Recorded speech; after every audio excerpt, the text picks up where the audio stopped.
Are we still really bad at covering female athletes? The Iceman's going to get into that this time on Iceman and Coach.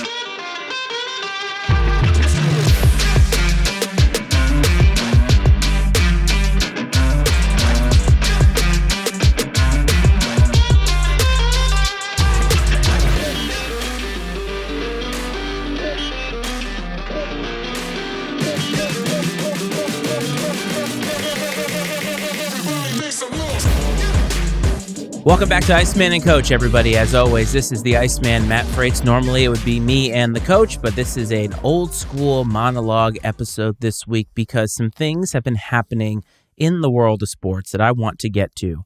And I want to get to them because they have been bothering me. So I want to get into women's college basketball. And it's a topic that is probably the hottest in sports. I don't think that's crazy, because I think that there are superstars at the college level that are providing your casual sports fans, I believe, with an interest in the women's game. And with that comes extra exposure. And with extra exposure, as we know all too well on this show, comes a lot of haters and comes detractors, naysayers, and any type of facsimile for people that are here to bring negative energy. And there's a couple things that have happened that I want to get into. So the first one that I want to get into is how we are treating, and I'm talking about journalists, people in the media, and I guess that would include me and Coach by extension, are treating these female athletes. LSU basketball has been a polarizing program for the last year plus. Since last year's national championship game where they took it home against Iowa's Caitlin Clark and crew, they have been under the microscope. And more specifically, I think Angel Reese has been under the microscope. Angel Reese is a cocky player. She is a confident player, and she brings it on the court. She has a lot to say. She likes to trash talk, and that's just part of who she is. It's what her personality is, and it's what her personality is, quite frankly, as a basketball player. Not every player is created equal. You can go throughout the annals of time and look at all of the greatest athletes, and a lot of them are different, but they all have one thing in common, and that is a high sense of competitiveness.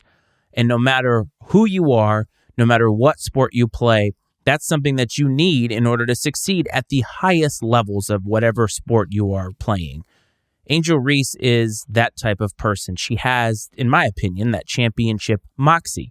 By extension, because she is a focal point of the team, and because LSU is coached by Kim Mulkey, who is also a polarizing person, also a highly competitive person, and somebody who demands the absolute best out of anybody that plays for her, LSU has sort of been lumped into this category of being a certain way. And I feel like there are journalists, I feel like there are people in the media who are very quick to place what I consider borderline sexist and possibly even racist overtones to the comments they make about this team. Last year, obviously, Angel Reese was in the news for the whole "you can't see me" and pointing to her ring finger as LSU was going to win the championship. And the reason she probably felt that way is because all of the hype that Caitlin Clark had received, all of the news that Caitlin Clark had received probably was used as bulletin board material for LSU in their run to the NCAA championship. Happens all the time in sports. If you're somebody who has ways to motivate your team, there's no way that bulletin board material isn't going to be used. And if you recall, there was a backlash over that. And Coach and I talked about that, I thought, quite well at the time, about how people were making a big deal over nothing, that these are highly competitive individuals who are out there showing all their emotion, putting everything that they have into this craft. There are a lot of people who showed up to women's college basketball right now. I'm definitely one of those people, even though I've been paying attention tangentially outside. I'm not somebody who is nuanced enough or knows the ins and outs of women's college basketball to be able to talk about it in depth. But I do know a wrong when I see it. And so throughout this season, I think that there has, again, been a target on Angel Reese's back in terms of the media coverage. There was that whole weirdness with her disappearing for a few games, Kim Mulkey not really willing to say anything publicly, a lot of whispers on social media and chatter everywhere. We never really did find out what was going on. And then, of course, there's the scuffle with South Carolina, and Kim Mulkey had comments to make about that as well. And I thought that that was overblown too. Again, these are athletes at the highest level of competition. These things are going to happen. Emotions are going to bowl over, and it's just part of the game. And even though we want to see all these players be stoic, the way that Coach and I talked about with Caitlin Clark, I don't believe that that's realistic. And so now this game comes up, Iowa and LSU. But before then, LSU plays UCLA in the Sweet 16. And there was an article that was written, I believe it was in the LA Times. A lot of things were said in it. I believe it was meant to sort of preview the game and give you an idea of some storytelling going into the game. And from what I understand, the writer of this article, I don't know who it is off the top of my head, used the term dirty debutantes to basically explain the way that LSU was in terms of personality of this team. And also in this article, they called UCLA, I believe, by comparison, milk and cookies.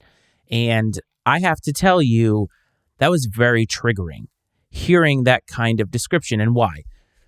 If there's anybody who's watching or listening who is a parent, I think you know that there is a certain line that people are just not allowed to cross when it comes to your children. And we have gotten to a place in this country where I feel like a lot of people who are parents and are parents of women or are parents of daughters are willing to throw all of that out and say just about whatever they want about a female athlete or a female coach that they don't like. And so I thought that that was incredibly disrespectful. I felt like it was borderline sexist because you're basically saying that women, competitive women, are not allowed to be brash. They're not allowed to talk trash. And I think that that's absurd.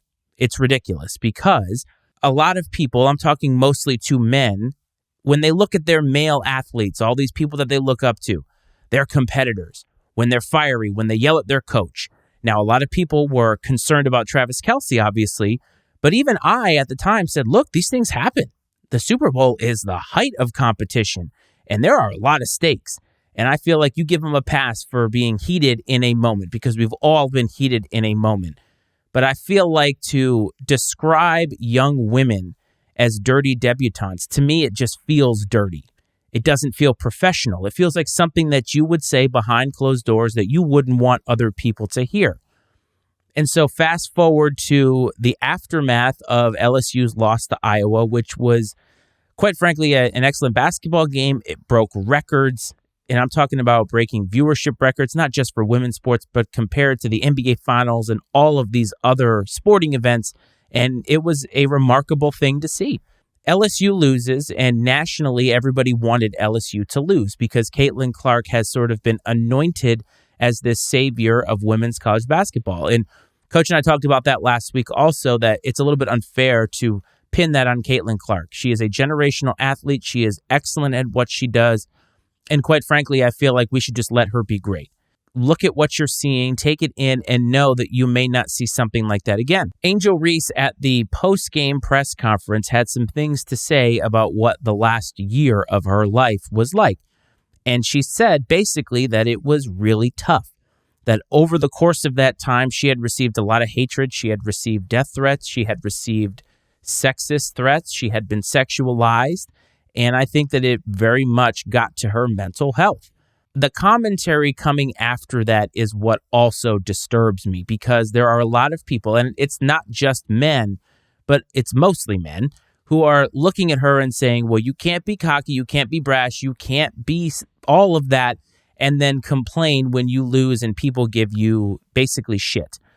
And what I'm here to tell you, folks, is that if you think that an athlete that you don't like, or an athlete that you don't like the way that they carry themselves, or you don't like it because you think they should carry them your way, if you think that those people deserve death threats, if you think that they deserve the kind of vitriol and hate that they get on the internet, then quite frankly, you're a terrible human being.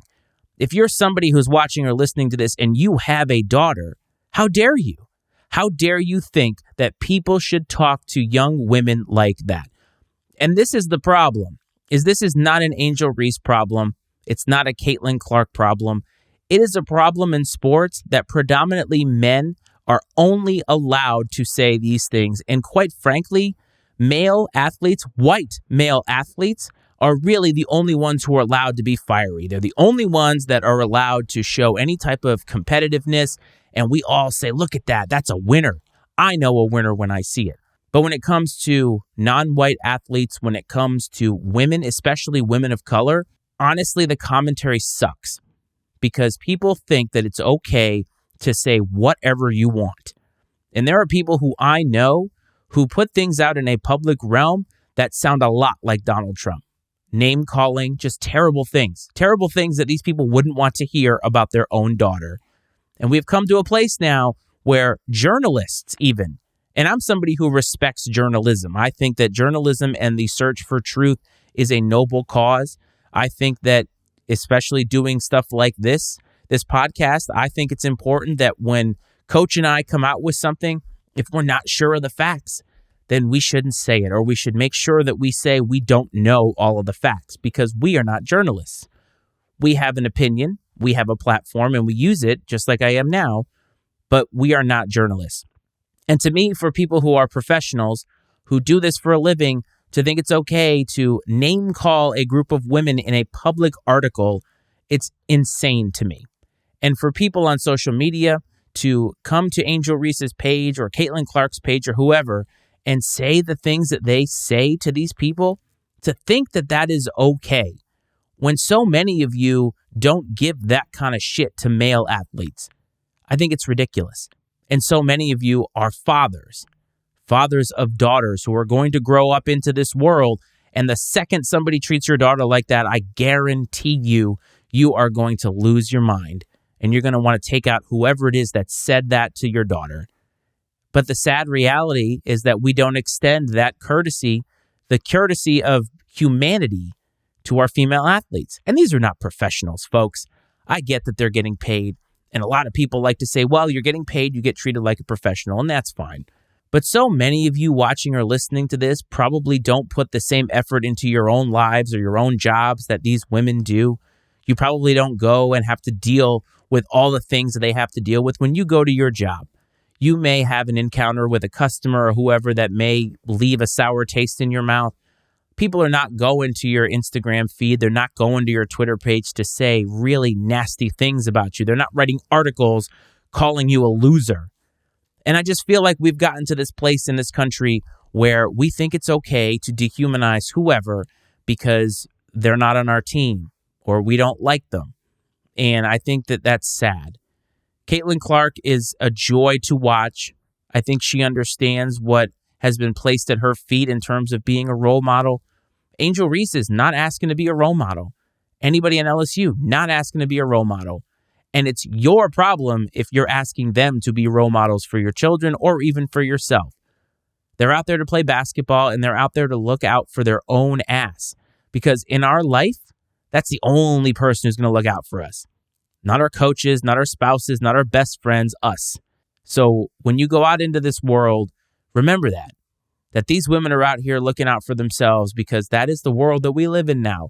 And the things that they have to endure, think about it this way. The things that they have to endure is nothing compared to what women athletes or female athletes had to endure back in the day.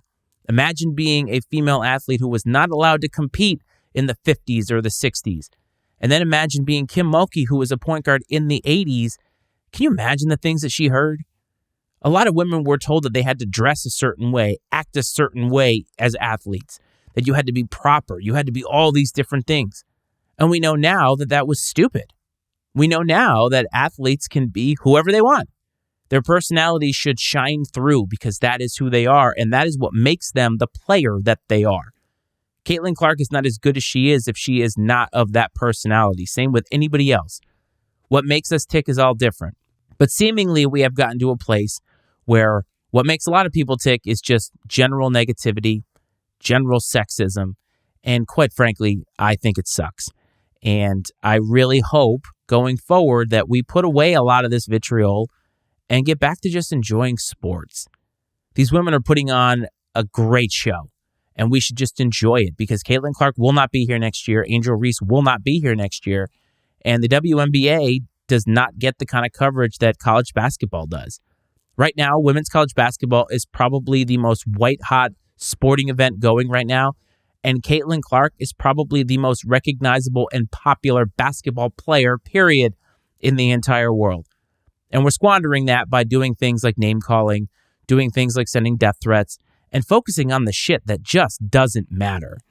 And so I hope that you put aside a lot of this negativity and just find some positivity in your heart because, damn it, everybody deserves to be treated like a human. The second thing that I want to cover is sort of related, and it's Kim Mulkey. Now, I want to say at the front here that I am not a Kim Mulkey apologist. I never have been. I don't particularly find myself fond of her and the way that she conducts her business as a human being. I do recognize that she is highly talented as a coach. I do recognize that what she does and how she does it is a winning formula. The proof is in the pudding. She has won national championships wherever she's gone, as a player and as a coach. She knows what she's doing. I'm not a huge fan of the way that she treated a lot of people who took COVID seriously. I'm not a fan of sort of the way that she conducts herself in certain avenues. But last week, she spoke to an article that was impending from the Washington Post, which is my local newspaper. This is a newspaper that took down a sitting president, Richard Nixon, and is not unwilling to do things that are uncomfortable to uncover the truth. And so when she started speaking to that and talking about how it was a hit piece and all these different things, I became very interested in what was going to be in this article. And earlier this week or this weekend sometime, the article dropped and I read it in full. And I have to tell you that I was a little bit disappointed in it. Again, Kim Mulkey is not my favorite person. I think she is crazy in some ways. But what I've come to kind of learn after actually reading this article is that she's not unlike anybody in her position. These people that are wildly competitive, these people that are singularly focused. That's Kim Mulkey. Kim Mulkey is singularly focused on winning basketball games. And the reason she is that is because of her upbringing, because of the way that people have betrayed her in her life. And this article did, I thought, a great job of kind of giving us some background and context to who Kim Mulkey is. Now, the one thing that I will say about this article is I think that it intended to make anybody who's reading it feel a certain way because of alleged incidences or alleged, I don't even know what to call it, but essentially making us feel that Kim Mulkey treated gay and lesbian players different than she treated everybody else. And obviously they spoke to former players, and these former players in some form or fashion seemed to be slightly disgruntled. They didn't talk to everybody. They didn't talk to a lot of people because a lot of people just did not want to participate. They mentioned Kim Mulkey and Brittany Griner and all that stuff. But I think that the article was a little misguided because Kim Mulkey, again, whoever she is now, whatever opinions that she shares, even if you think they're Trumpian in their approach, she's a human being as well. And this story exposed a lot of how she is estranged from her parents. As somebody who is estranged or was estranged from my mom for years, anybody who knew me knew that I would talk about it. That doesn't mean that everybody feels that way. And it doesn't mean that everybody should feel comfortable enough to make public all of these things that happen within your family. Aaron Rodgers famously has had that issue.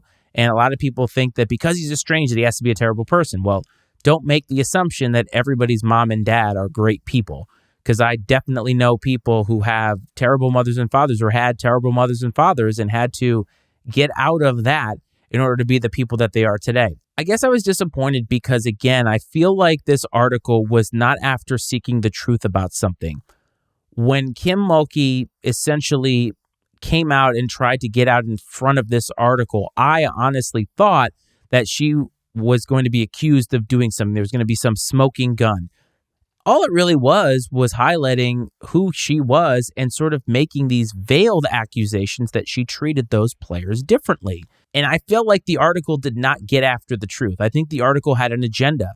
And I'm not a conspiracy theorist in any way.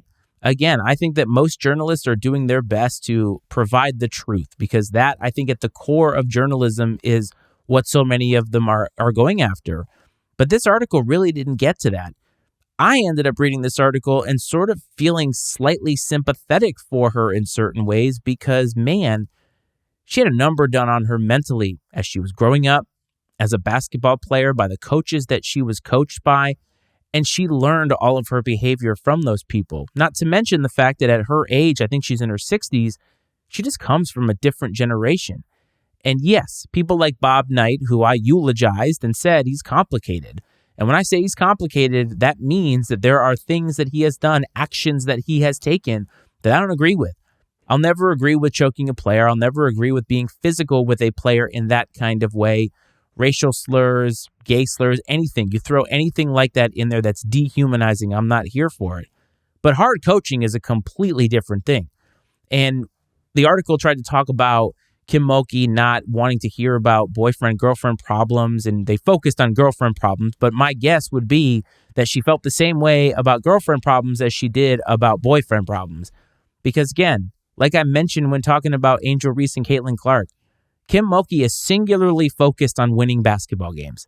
That is her entire life. It is her entire existence, and nothing is going to get in the way of that.